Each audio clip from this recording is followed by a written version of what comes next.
अस्सलाम वालेकुम my family, कैसे हैं आप सब लोग। उम्मीद करती हूँ सब ठीक ठाक, खुशहाल और सेहतमंद होंगे। आज हम बनाने जा रहे हैं बहुत ही मज़ेदार किस्म का होममेड बेकरी स्टाइल पिज़्ज़ा। और ये बिल्कुल एज़ इट इज़ ही बनेगा जिस तरह से बेकरी से मिलता है। और बेकरी से तो आप लोगों को बहुत ज़्यादा कॉस्टली मिलता है और पता नहीं कब का बना हुआ होता है, उसको दोबारा से बेक करके वो सेल कर देते हैं। लेकिन आप घर में मेहमान आ रहे हों या बच्चे फरमाइश करते हों तो इस तरह से झटपट से बनाकर उन्हें दे सकते हैं।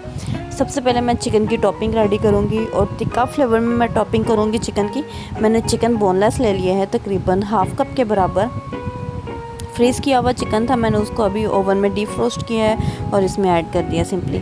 अब हम लोग जैसे ही चिकन का कलर वाइट होना शुरू हो जाएगा, हम इसमें जो है योगर्ट ऐड कर देंगे। और योगर्ट जो है ना वो आपने लाजमी इसमें ऐड करना है। कोशिश करें एक आध दिन पुराना हो अगर आपके पास तो वो आप ऐड कर दें, अगर फ्रेश हो तो फ्रेश आप ऐड कर दें, लेकिन लाजमी कीजिएगा। तकरीबन हाफ़ प्याली जो है ना मैंने अच्छी तरह से फेंटा हुआ योगर्ट इसमें ऐड कर दिया है। और अब हम इसको इसी योगर्ट के पानी में ही चिकन जो है ना उसको गलाएंगे और इसे मुकम्मल खुशक कर लेंगे हम लोग। फ्लेम आपने मीडियम सी रखनी है, हाई फ्लेम आप लोग नहीं रखेंगे, अदरवाइज़ ये जलना शुरू हो जाएगा और चिकन में जो है ना वो एक अजीब सी स्मेल आना शुरू हो जाएगी। टिक्का मसाला तकरीबन 1 से 1.5 चम्मच के बराबर, जितना आपको स्पाइसी पसंद हो आपने उसके अकॉर्डिंगली इसमें ऐड कर देना है। अगर आपके पास टिक्का मसाला ना हो तो नॉर्मली आप इसमें नमक मिर्च वगैरह भी घर के मसाले जो होते हैं वो ऐड कर सकते हैं, लेकिन मैं इसको टिक्का फ्लेवर दे रही हूँ तो इसलिए मैंने इसमें टिक्का मसाला स्पेशली ऐड किया है। 2 से 3 मिनट इसको कुक करने के बाद ये इतना खुशक हो चुका है। अब हम इसे मज़ीद खुशक करेंगे, इतना कि ये बिल्कुल चिकन ही हमें नज़र आए। वो जैसे ही नज़र आता है मैं आप लोगों को एंड पर दिखाऊंगी। यहाँ मैंने मैदे की जो डो है वो बनाकर रखी हुई थी, वो रेज़ हो चुकी है। अगर आपने अभी तक मेरी मैदे की डो वाली वीडियो नहीं देखी है तो मैं आपको डिस्क्रिप्शन बॉक्स में उसका लिंक ऐड कर दूँगी, आप लोग ज़रूर जाकर देखिएगा। बहुत अच्छी इससे मैदे की डो जो है ना वो राइज़ हो जाती है और बहुत ही आसान है, ज़्यादा आपको टाइम नहीं लगता है, ज़्यादा मेहनत भी नहीं करनी पड़ती है, झटपट से आपकी ये डो रेडी हो जाती है। और बहुत सॉफ्ट सी डो है, आजकल गर्मियां हैं तो ये तकरीबन हाफ़ आवर में ही रेज़ हो चुकी है। अगर सर्दियां हो तो आपको तकरीबन ये ओवरनाइट रखना पड़ता है इस मैदे को। यहाँ मैं इस मैदे का सारे का एक पेड़ा बना रही हूँ। तकरीबन ये 1/4 कप के बराबर मैदा था जिसकी डो जो है ना वो इतनी बन चुकी है। आप इसका एक बड़ा सा पेड़ा बनाकर हम लोग इसे बेल लेंगे। और बेलना मैंने इसका जो है ना वो तकरीबन लंबाई में है, क्योंकि मेरे पास जो ट्रे है वो लंबी वाली शेप में है और उसमें जो मैं आज पिज़्ज़ा बनाऊँगी ये इस तरह से कुछ ट्रे है। अब इसमें हम लोग ऑयलिंग कर लेंगे ट्रे में। सबसे पहले बहुत ज़्यादा आप ऑयल नहीं लगाएंगे, बस चंद कतरे जो है ना वो आपने इसमें ऑयल के ऐड करने हैं और ब्रश की मदद से अच्छे से स्प्रेड कर देने हैं। ये देखें इस तरह से। जब तक मैं ये कर रही हूँ आप लोग मेरे चैनल को सब्सक्राइब कर दें और मेरी वीडियो को लाइक कर दें। फ्रेंड्स में शेयर करना चाहें तो लाजमी शेयर करें ताकि मेरी वीडियोस जो हैं वो ज़्यादा से ज़्यादा लोग देख सकें। यहाँ मैं इसका पेड़ा जो है बनाया हुआ था, मैं उसकी रोटी बेल लूँगी अच्छे से।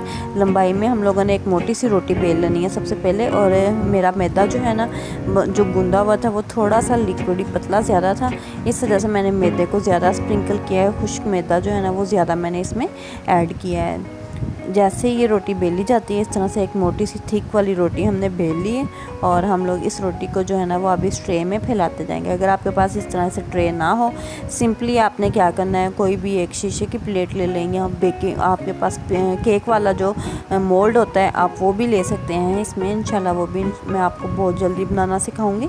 लेकिन आप लोग इस तरह से इसको साइड से जो है ना वो एक मोटी तय बना देंगे और सेंटर से आपने कोशिश करनी है कि लेवल इनका बिल्कुल इक्वल रहे। हाथ की मदद से हल्के हल्के आपने जो है ना इसको प्रेस करते जाना है, कहीं से मोटा और कहीं से ये पतला नहीं होना चाहिए।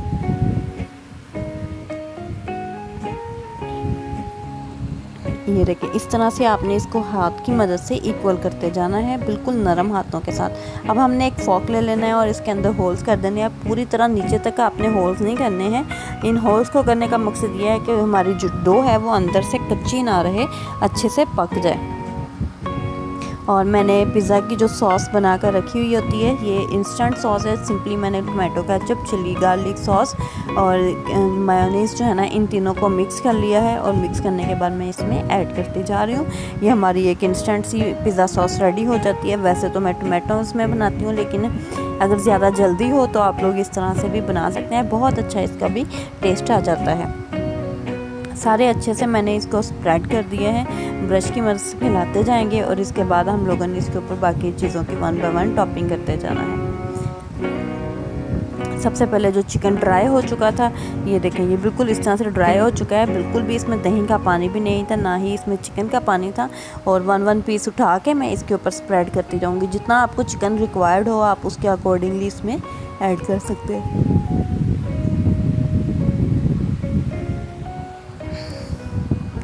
और इसके बाद जो है मैं इसमें वाइट सॉस, जो हम लोग नॉर्मली वाइट सॉस घर में बनाते हैं, मैं वो इसमें ऐड कर दूंगी।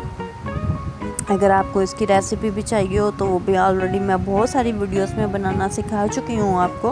अगर आप कहते हो कमेंट बॉक्स में मुझे बताइएगा ज़रूर कि अगर आप लोगों को मज़ीद कोई और इसी तरह से वाइट सॉस की रेसिपी चाहिए हो तो इंशाल्लाह मैं आप लोगों को वो भी बनानी दोबारा से एक दफ़ा सिखा दूँगी। किसी भी रेसिपी के साथ इसको एडिशनल पार्ट हम लोग ऐड कर लेंगे। आप लोगों की सजेशन, आप लोगों की रिक्वायरमेंट्स, आप लोगों की फरमाइशें जो हैं वो हमारे लिए बहुत ज़रूरी होती हैं। ये हमारे लिए आपका प्यार होता है जो आप लोग हमें देते हैं हमारे वीडियोस पर कमेंट करके। तो लाजमी से मेरी वीडियो पर कमेंट ज़रूर किया कीजिएगा। यहाँ मैं टमाटोज़ को जो है वो सर्कल में कट कर लूँगी और इसके ऊपर स्प्रेड कर दूँगी। बहुत ज़्यादा टमाटोज़ मैं ऐड नहीं कर रही हूँ, सिर्फ 4 टमाटोज़ के सर्कल्स जो है ना वो मैंने ऐड किए हैं। हमारे घर में ना ऑलिव्स और मशरूम्स वगैरह की टॉपिंग ज़्यादा शौक से नहीं खाई जाती है, इसलिए मैं अवॉइड करती हूँ कि मैं इस तरह की टॉपिंग कोई भी ना इसमें ऐड करूँ। और टमाटोज़ या कैप्सिकम हो तो कैप्सिकम हम लोग ऐड कर देते हैं। आज कैप्सिकम मौजूद नहीं थी लेकिन हमें पिज़्ज़ा तो बनाना ही था, इसलिए हम लोगों ने सोचा कि क्यों ना इसके ऊपर सिर्फ टमाटोज़ की टॉपिंग कर दें। और यहाँ मैं इसके ऊपर चीज़ ऐड कर रही हूँ। मेरे पास मोज़रेला चीज़ है। अगर आप लोगों के पास कोई सी भी चीज़ हो, चेडर चीज़ हो, पिज़्ज़ा चीज़ हो या कोई भी और चीज़ हो, आप वो भी इसके ऊपर ऐड कर सकते हैं। कोई मसले वाली बात नहीं है कि हम लोगों ने वही चीज़ ही ऐड करनी है जो मैंने बताई है। आप लोग कोई भी चीज़ और ऐड कर सकते हैं। और इस तरह से चीज़ को अच्छे से स्प्रेड करने के बाद हम लोगों ने चिली फ्लेक्स यानी कि कुटी लाल मिर्च जो होती है वो इसके ऊपर स्प्रिंकल कर देनी है, अच्छे से फैला देनी है। और इसको जो है ना अब हम ओवन में बेक करेंगे।